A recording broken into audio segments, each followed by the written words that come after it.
Okay, welcome everyone. We have webinar number 41 of ACIGS webinar series. Today we have two presenters, Tong Kwan Shen from Solmax and Mackenzie Logan from WSP.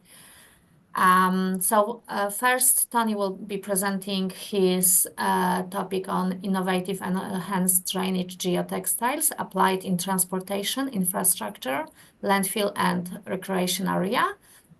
And then Mackenzie will present value of construction quality assurance geomembrane liner systems, a summary of observations associated with dewatering a recently constructed liquor pond. Two of today's presenters are our young members, and they were awarded at GeoANZ number 2 in Melbourne in July 2024. Tony was awarded with Best Young Oral Presenter, and Mackenzie as a junior presenter, he got Junior Presenter Award. So, few words about IGS, which is International Geosynthetics Society. We have 45 chapters globally, representing 50 countries. Here we have Australasia chapter of IGS, ACIGS. We have 4,000 members all over the world. If you are not our member, I invite you to sign up. There are multiple benefits which you can find on our website, acigs.org. Students, there is no student fee. So you can, if you are a student, you can join for free. And there are individual members and company members. So today's webinar is promoting young members. So our team lead for young members team is Roger Brito, and he has team members of Naveen Mina, Alexander Haas, Wang Runze. And the Young Members Task Force promotes the involvement of young engineers and students within the society and reaches out to enthusiastic young professionals with the age below of 35. With the full support from ACIGS Executive Committee, the team organizes a variety of events such as university outreach, job shadowing, photo competition, to enhance relationship with university and working to increase our student membership numbers. So some of these events you will be able to see at GeoAsia, which is coming, and not even if you are not a member, you can join. And if you are not young member, obviously. So between 10th and 13th of June 2025 in Brisbane, we will hold GeoAsia 8. We invite you to sign up and come to Brisbane. We have secured very prominent keynote speakers from Australia and Asia region. So our first presentation, Tong Kwan Shen is a seasoned technical engineer with over 8 years of specialized experience in geotechnical and geosynthetic engineering. Throughout his career, Tony has provided expert technical assistance across the APAC region, contributed to product development and played a key role in technical marketing for Solmax Geosynthetics Asia. I'm not going to read all of his achievements. You can all read, and I'm sure you did read that before you joined our webinar. Mackenzie Logan is our second presenter. He's a geo-environmental engineer at WSP Australia with 5 years of experience in a mix of construction and consulting. After completing his studies in New Zealand, he has worked on a variety of projects focused on construction quality assurance for barrier systems, including landfills, liquor and evaporation ponds, and drinking water reservoirs. Mackenzie is committed to ongoing learning and leveraging his experience to improve the quality and buildability of future designs. If you need a certificate of attendance, please send us an email at info@acigs.org. and we will send you that certificate. Please post any questions in the QA because we have two presenters who has two different topics. Please make sure that you put their name in who you're going to ask the question. So T for Tony, M for Mackenzie, that's enough. Thank you. Off to you, Tony. All right. Thanks, Alicia, for the introductions. I will not waste any time, and I will start my presentation now. So, can you see my screen? Not yet. Not yet. All right. Let me share it.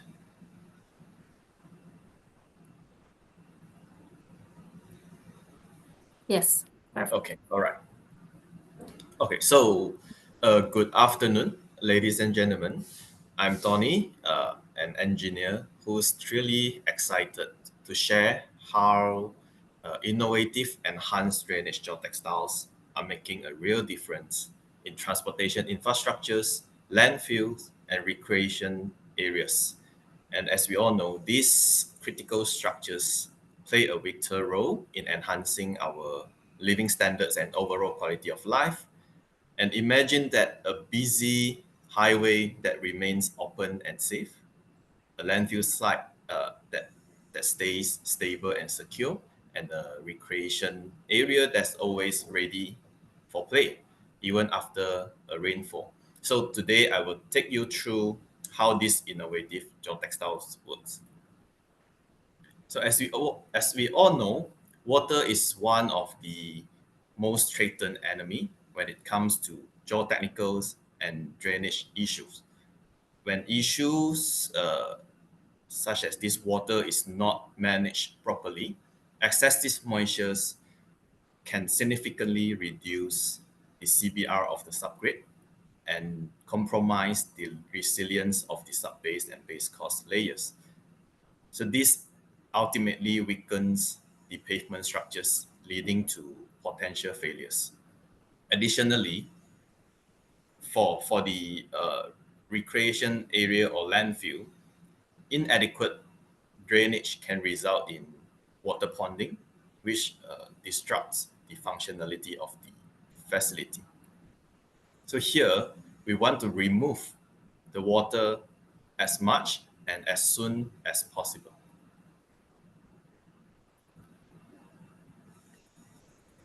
So back to a basic, generally, a subgrade stabilization woven geotextile could bring benefits by providing functions such as separation to prevent the intermixing of two dissimilar geomaterials. The second function, filtration, to allow water to pass through the geotextile but stops fines from passing through. And the third, it could also bring the mechanical stabilization, which to strengthen the subgrade and aggregates layers to reduce traffic loads. Apart from that, with the additional enhanced drainage function, we call it moisture management. It helps to draw the excess moisture and drain by capillary action. It is classified into two types. The first is the cross-plane enhanced drainage, or we call it CPED. It is a geotextile to speed up the water flow through the geotextile to reach the drainage system. And this typically apply in landfill and recreation area. The second type, which is the implant enhanced drainage function, we call it IPED, normally apply in road application. And for this type of geotextile is to draw excess moisture and drain by capillary flow across the pavement. In unsaturated soil, the permeability is a function of the metric suction, which in turn is related to the moisture content of the soil. So from the right photo, you might observe that the water droplet is sitting on the conventional geotextile. And this is because of the negligible internal suction of the geotextile. This water droplet will not drain through the geotextile until the water droplet is enlarged to an extent that the hydraulic head is sufficient to overcome the so-called hydrophobic nature of the conventional geotextile. And for this kind of a phenomenon, we indicate it as capillary barrier effect. Therefore, the wicking yarn is introduced to make the geotextile hydrophilic, absorbent, and anti-capillary barrier in nature. The concept behind is based on the internal specific surface area. The wicking yarn is processed to have a very high internal specific surface area. So it has a high metric suction, which allow it to drain water quicker.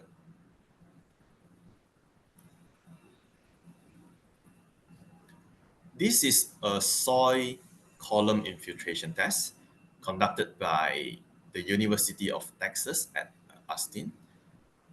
And the purpose of this test is to study the capillary effects comparing non-woven, woven, which is the conventional woven geotextiles, and also woven geotextile with wicking yarn, and we call it anti-capillary barrier geotextile. And as you can see, the geotextile sample is placed in the soil with 4 moisture sensors. M1 is placed below the geotextile. M2, M3, and M4 are placed above geotextile. So based on the results, the anti-capillary barrier geotextile performed the best in terms of breakthrough moisture content and also the time to break through. It actually took a shorter time to break through, to allow the water to break through.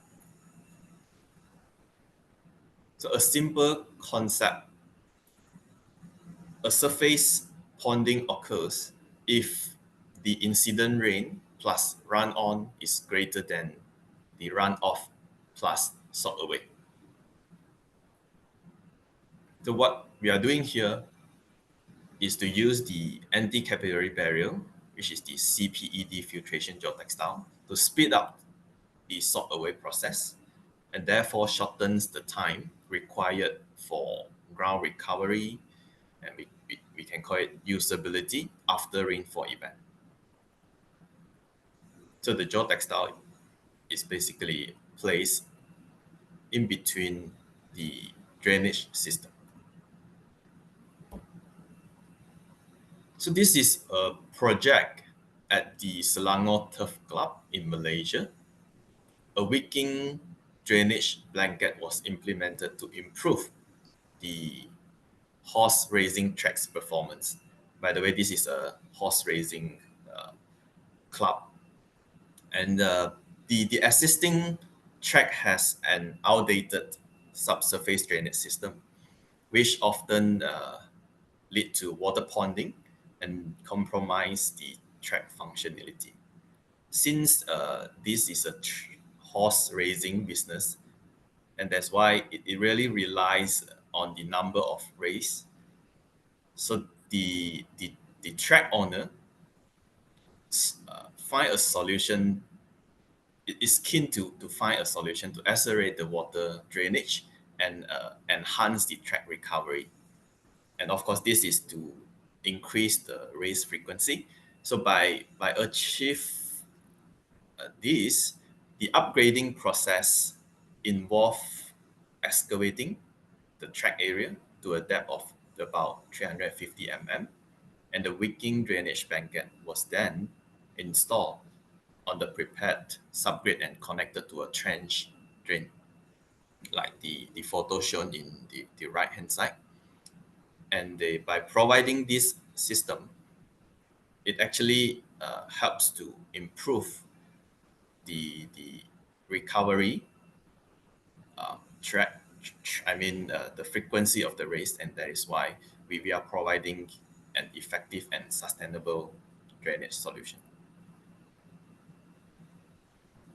So they actually did a penetrometer after heavy rainfall by comparing the section between with and without wicking drainage blanket. The section with the wicking drainage blanket achieved a better penetrometer reading compared to the section without wicking drainage blanket. And this demonstrates that this wicking system effectiveness in enhancing track stability and drainage.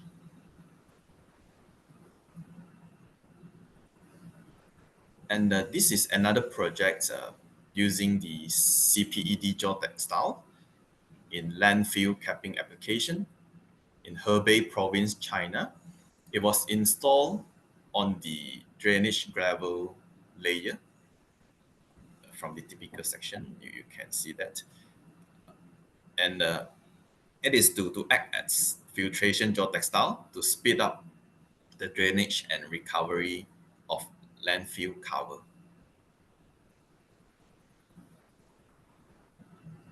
So in the previous slides, we discussed how CPED wicking geotextile helps accelerate water drainage in salt-away condition. Now we look into the road application. The wicking mechanism operates a bit of different compared to the previous concept. Here, the goal is to draw water away from the road pavement and also the underlying subgrade to reduce the risk of weakening due to high moisture content. So the mechanism here is more on implant instead of cross plane. And moreover, utilizing the geotextile that combine the mechanical stabilization function and the moisture management function can further enhance the road pavement performance. You might be wondering how water is wicked away from the pavement. The answer lies in the relative humidity levels. Different humidity levels create varying suction values. So this suction effects actually occurs naturally when there is a drop in relative humidity in the surrounding atmosphere. This video demonstrates that by placing a section of IPED wicking geotextile on a plastic plate, and the relative humidity in the plate is higher, so the water started to wick out from the plate to the edge of the geotextile. And this is all because of the different humidity values. So why is it important to remove moisture in pavement? Henry Sidergrant was a civil engineer acclaimed for his extensive work in seepage analysis and drainage design. He stated that pavement service life could be reduced by half if the pavement approached saturation just 10% of the time. Besides that, according to Boudou, who is the author of Soil Mechanics and Foundation, mentioned that the undrained shear strength of fine-grained soil can increase about 20% for just 1% reduction in moisture content. So it essentially shows that even a little reduction in moisture in soil could affect the performance of the pavement. As we know that the performance, one of the factors affecting the performance is the strength of the soil. So a large scale cycling plate loading test with rainfall simulation was carried out by Kansas University.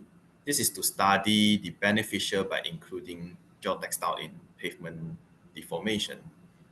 From the result, it proven that the deformation occur on the pavement surface is further controlled with combination of the function, mechanical stabilization, and moisture management. So from the graph, the black line indicates the control section without any geotextile.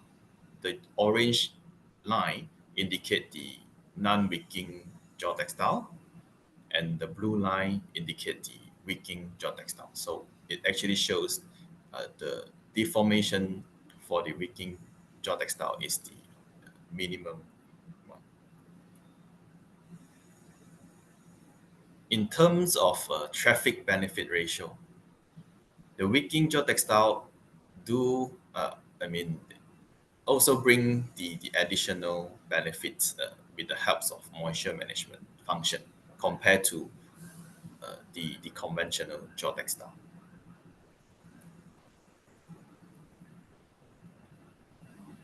This is a rehabilitation project in Thailand. The pavement road was rehabilitated once in 2021 with just resurfacing the asphalt. But over the time, the pavement distress still happened. And in 2022, the Highway Department of Thailand decided to find a solution to strengthen the pavement and make it more resilient against the increased heavy truck passing the road and also the rainfall events. So the first criteria is to provide a good separation with mechanical stabilization between sub-base and base. And the second criteria is to minimize the moisture from the capillary rise and infiltration. So that's why you can see the blue color, which is the IPED geotextile, was chosen to provide both mechanical stabilization and moisture management function to enhance the performance of the pavement.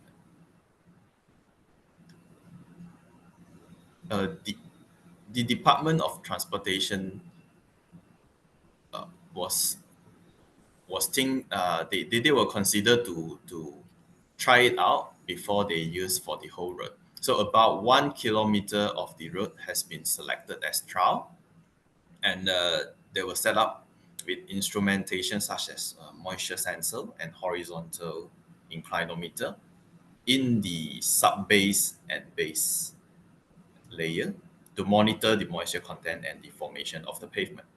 So each section having about 500-meter length with and without wicking reinforcement. So the section 1 is with the wicking geotextile, section 2 without geotextile.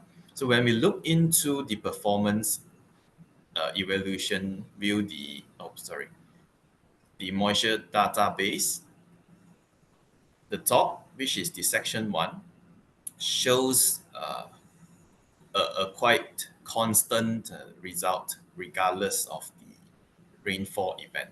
By the way, the black line shows the rainfall event. So by comparing to the section 2 without geotextile, you can see that it actually exhibits a sudden change after the rainfall event. It took a long time to return to the equilibrium moisture content. By looking into the horizontal inclinometer, it also shows the constant response, where the section 1 has a smaller deformation compared to section 2. So in conclusion, the additional of wicking yarn imparts absorbency and anti-capillary barrier properties to the geotextiles. The innovative wicking filtration geotextile, especially in this salt-away drainage system, helps to shorten the time required for ground recovery and usability after rainfall events. And lastly, for the road application, by using the innovative wicking mechanical stabilization with moisture management function, it helps to improve the pavement resilience against rainfall events. And here I have completed my presentation, and thank you for your attention. And I will pass it to Mac. Thank you, Tony. After Mackenzie. Cool. I will also aim to share my screen.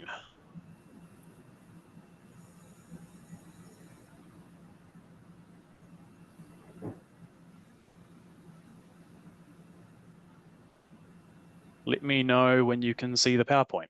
Yes, all good. Great, thank you. Thanks for presenting, Tony. That was interesting to hear a second time again. My name is Mac. I am with WSP. Thank you for ACIGS for allowing us to present today. It's a pretty cool opportunity. So my presentation was based on a project that I was lucky enough to be a part of a while ago now, actually, that is on the screen right now, which was essentially a large liquor pond lined with HDPE that they were having issues with and were performing some limited repairs on. And I was lucky enough to get to go out there and have a look at the site and try and, I guess, help you know, them do as good a job as they could to get their pond working as they wanted it to. Now, this is related to construction quality assurance, or CQA, as that is the role that I'm most experienced with. But a lot of the issues found in this case were, could be a range of factors like, installation, design, quality assurance, manufacturing. So it's based on a summary of observations that we found on site when they had, taken the liquid out of the pond. The presentation will talk about what were the issues we found on site and the potential causes of these issues and how they could have been avoided. As the works we undertook were quite limited, we couldn't really delve properly into, the exact cause of the issues that we found. We couldn't rip up large sections of the pond and do large-scale earthworks to try and figure out and solve a lot of the problems, which would have been very interesting. So we can only speculate based on the information we know, and also then bringing that back to how CQA, or construction quality assurance, could help for this project, or could have helped during construction and for similar projects. So I would imagine most of you are aware of the CQA role for geosynthetics, but for those who may not, this is kind of a brief overview. Of my understanding, it's someone on site to assure the quality of the construction. So I think a big part of this is understanding design objectives. Ideally, the person that was on site would be, experienced in design of these systems, or they would be even from the company that did the design. So they would have a direct link to the people that knew the reasons why decisions were made, and then they'd be able to, be the link between that and the people trying to build it on site. This would involve the geomembrane supply quality assurance, so making sure that the manufacturer provided information is correct and adequate, and then if additional independent testing needs to be done, you know, what would that testing be and how much would they need? The subgrade preparation is a big part of especially HDPE. I'm sure most of you know, if your HDPE is going directly onto a subgrade, that can really make or break the project depending on how that goes. Supervise installation, especially welding. Make sure that, you know, your installer is going to best practice or technical specification. And yeah, to ensure that quality is up to scratch. And then also just having a bit of overview on the contractor and those building it on site. I think we all probably work a little better when, you know, we know someone's looking over our shoulder every now and then. So this is a overview of the pond itself. It was a pond constructed in an old mine pit. It was HDPE lined over a prepared granular subgrade. As we weren't privy to, you know, we weren't on site during the actual construction, we don't know the exact condition of that subgrade, but it is questionable, and we'll talk about that a little later. The pond is made to store acidic mine runoff. It sits at approximately 2 pH, so pretty harsh conditions for a geomembrane. There's a GCL or geosynthetic clay liner installed beneath the floor section of the pond. There was, like I said, 2 layers of geomembrane with a layer of geonet in between, and also a automated leak detection pump to try and maintain the head over the secondary liner. This was constructed in 2020, and then my understanding was that it was reworked in 2021, and that was when they added the drainage layer and then an additional layer of geomembrane. So it constructed very recently and already, you know, required rework to try and get it up to standard. Some of the issues we found during dewatering were areas of significant subgrade degradation. There were very limited records of exactly what was put in the pond, what the exact design was, especially for the geosynthetics, and you know, what materials were in different places, what the techniques were done for installation, were any testing done on these things. So it was pretty hard to determine, you know, exactly what quality issues we'd run into. There was very little design. There was a lot of extrusion welding. There is, with HDPE, fusion welding is much preferred. It's much more automated, and you're more likely to get a more consistent product. So extrusion, that is always preferred over extrusion welding. And this project specifically, there was a lot of extrusion welding.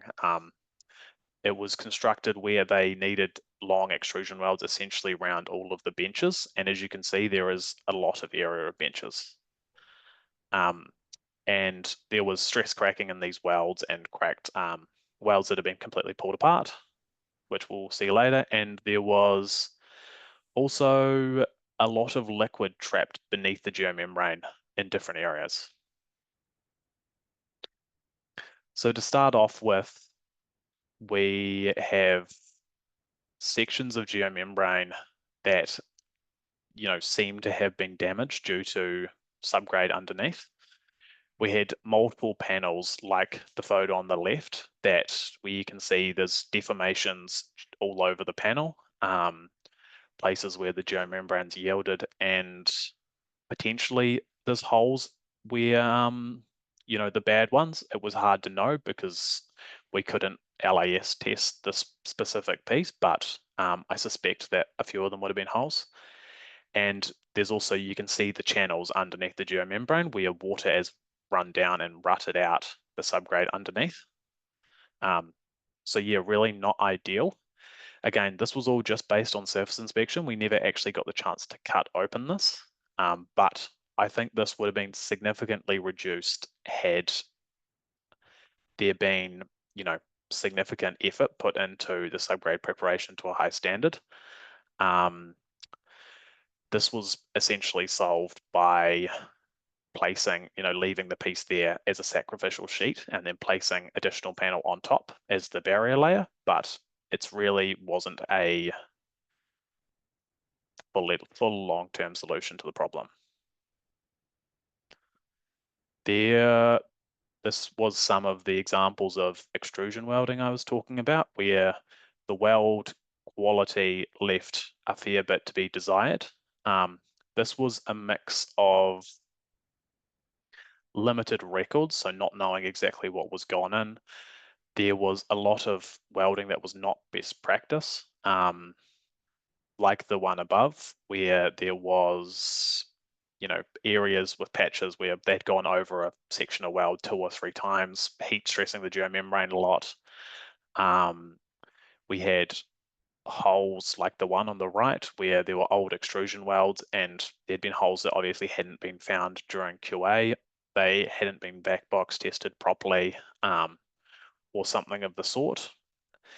And then they were doing air pressure testing while I was on site, like at the bottom, but a lot of these needle holes had not been sealed up during the original job, and a lot of the seams, I suspect, were not tested. This is some more examples, just not extrusion welding best practice, long caps running all the way around the benches and patches on patches, which is not ideal. And then this was some of the failures we had with extrusion welding, where you see up the top photo what we have just been calling stress cracking on the welds. Not 100% what the cause was of this, but it felt like approximately 20% of the extrusion welds that we found had some form of cracks in them like this. The one above was one of the bad ones where it, obviously has a hole in it. But a lot of them just had small cracks running along the welds that you wouldn't see unless you looked closely. And difficult to know whether they would be seeping or not, but I think quite likely. And the bottom photo is where a extrusion weld has just completely torn apart. Again, not sure exactly the cause, but we found a few of these on the job. We think from the information we were told from the site, there was a mix of materials used for extrusion rod. They had a mix of rod that had been provided by the geomembrane manufacturer. They had what they called local rod, where the extrusion rod that they just found, or they had picked up locally. We couldn't find really any information on that, and they didn't have much either. And then they also they told us that the installer was melting geomembrane sheets to use as extrusion rod on site as well.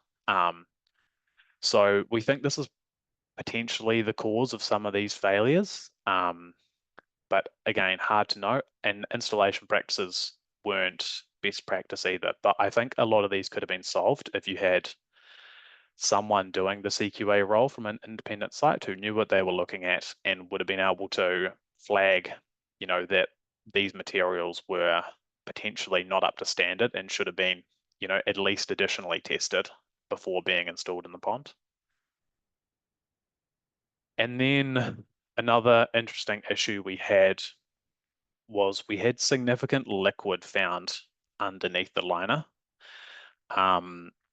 This was both in the bottom of the pond as shown in the bottom photo, where you've got the pump sitting on the geomembrane. So the liquid's been completely removed from the pond, but as you can see, your pump's still pressing probably 100 mil into your geomembrane. So there was about, hard to estimate, but approximately 100 millimeters of liquid just sitting under the floor.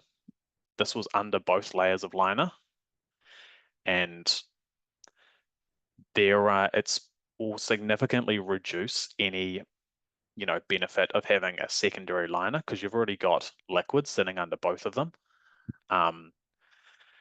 And then we also had the top photo where we had liquid running on the subgrade underneath the lining system. So this was a cut on one of the benches where we had stormwater, or what we think is groundwater, running out on top of, like running out from underneath the liner on top of the liner, which is not a problem I've had to deal with before. Makes it difficult to weld, as obviously you need dry geomembrane to weld, and any closing up you're going to do is just going to, you know, the water's going to pond on the bench if it has no way out, and then it's going to flow down where it's going to flow back to beneath the floor.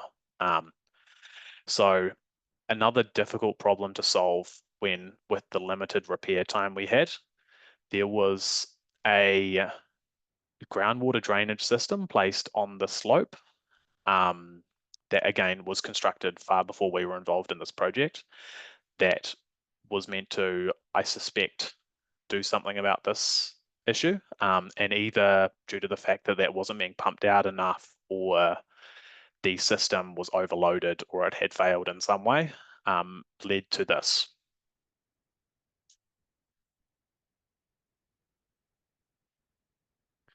So like, as I've been saying a little bit, the repairs that we were able to do on the project, unfortunately, were quite limited due to the rainy season being on the horizon, and they had dewatered the pond and needed it back up and running, you know, pretty much ASAP. And as soon as as this was in the tropics, as soon as the rain started, it would have been very difficult to do any more repairs after that. So, which is unfortunate, because it would be very interesting to delve deep into this and try and, you know, actually properly solve these problems. There was a lack of design regarding the geosynthetics, so it felt like there was very little thought put out into exactly what was being placed down, you know, the long-term durability of the geomembrane and the solution, whether that material was going to last or the welding material was going to last long-term. It was all just a bit of an unknown.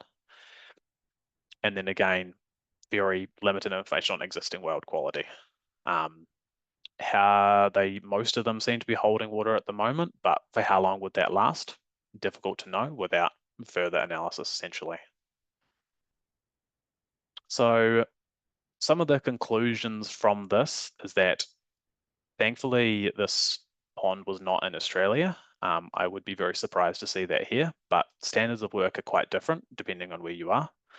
I think CQA in this situation would have brought up a lot of these problems before they existed, and I'd like to think would have, you know, ended up with solutions to these that wouldn't have ended up in, you know, they wouldn't have ended up having to rework their pond multiple times, and you would have had a better solution for the client and the environment. Yeah, so there is long-term consequences, higher quality installation, reduced rework, and likely reduced project costs, considering all the rework that had to be done, and then especially environmental consequences, considering the stuff that's meant to be held in these ponds should stay there and shouldn't leak out. So it's, I think, the benefit for all of us having high quality construction. And that is all. Thank you very much for listening. I hope you saw something interesting. Thank you, Mackenzie. That was very interesting. I heard that again with a smile on my face because I'm installer, so that's all kind of not familiar, these kind of problems to me. Yeah, that was interesting. We had one question to Tony. He answered that. I'm not sure if everyone saw that, so I will just read it out loud. And if you have any questions to Mackenzie, please type it in Q&A. So this was question for Tony. For the large-scale seismic plate load testing, what was the thickness of the granule layer, plate diameter, rate of cyclic loading and cyclic load? So Tony answered. Maybe do you want to answer, Tony? Sure, Yeah. I can answer that. So for the large-scale cycling plate, the universities were they use the 0.3 meter thick granular layer, and with a plate diameter of 0.15 meter with 0.2 second. So they apply a magnitude of 10 kilonewton to simulate a 152 kPa contact pressure to demonstrate that test. It is trying to match the real case, which the 152 kPa is quite high, but yet it actually generate a realistic result, which I have shown the graph.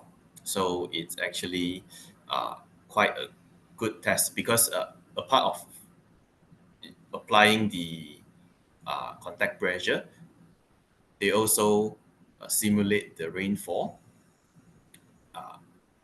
It's about 5-year return period for the Kansas area. The rainfall intensity. So it actually shows the real case situation for that test. Okay. Thank you. I have no more questions asked. I actually have a question for Tony. Go on, Lisa. Hey, Tony, thank you for that presentation. I missed it at the conference previously, and I'm very glad that I got to see it now. Quick question. The direction of installation of that geotextile, whether you, is there a different flow in the machine direction versus the cross machine direction, or is it the same whichever way you install it? Because I noticed that the rolls for that road was constructed lengthwise and not to the sides where you would expect drainage to, you want to drain to. Yep. The installation we prefer, or I would say we have we want you to install along the road, because the wicking yarn that we put in the geotextile is across the pavement. Okay. Implant across the pavement. So it will work in that way. Okay. Good to know. Thank you. Thank you. And we have one more question from Mackenzie. Would you agree to overarching issue in the example given, and mostly in this kind of design and construction, is lack of long-term planning and incorporating of this into design? This is the case. What would be your recommendation or important consideration in design?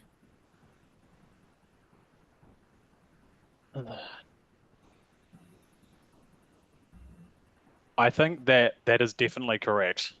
That yes, a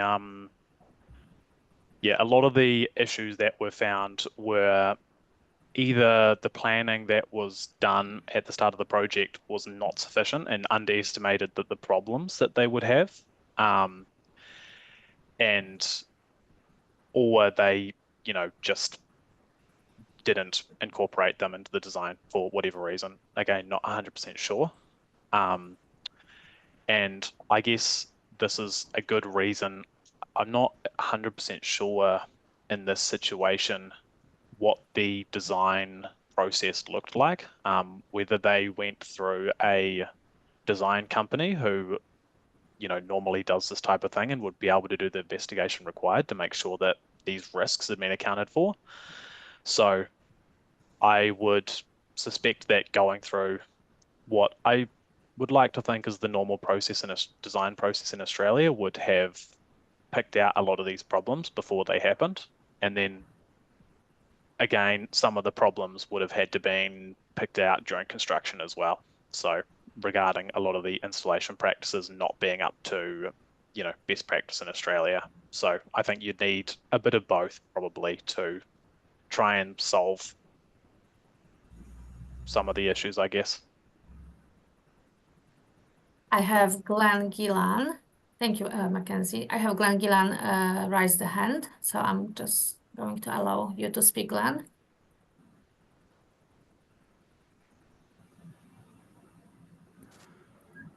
Apologies, that was an accident. No worries. Mackenzie, that Yes. the design or the issues that you saw on site, could that also be due to a lack of knowledge on how geosynthetics work, perhaps? Yeah, I think likely all of the above. Yeah, I think on it, like you could, yeah, whatever you come up with could potentially be a reason why those issues happened is likely a reason why those issues happened. Like we found that there was very little, like there was design completed for the project, but there was very little consideration into exactly how the geosynthetics would work. You know, the materials installed, how exactly they'd be installed. It was kind of just, they will be installed. Yeah. I also have a question to you, Mackenzie. So at the beginning, you said that the GCL was under the HDP liner. However, Yep. when we saw the photo of the dimples in the liner, actually, Yep. usually GCL would give some kind of cushion, right? So if liner wouldn't be placed just on top of the rock, you wouldn't see probably this kind of dimples. Does it mean that the rocks were in between layers? My understanding, again, from what I was told on site, the GCL is only on the floor. I'm not 100% whether it was just on the floor or whether it was just on that first bench, you know, from the first bench down. It was one of the two. So the photo that we were looking at was the second bench up, essentially, where there would have been no GCL anyway. But then again, there should have been 2 layers of geomembrane on that slope with a layer of geonet in between, if what they've told us was what actually was there. And then, yeah, you're right. It looks like those rocks are either puncturing through both layers or they are stuck in between the 2 layers of geosynthetics, which, yeah, is either way is not ideal for sure. Thank you. Are there any other questions? I can't see any.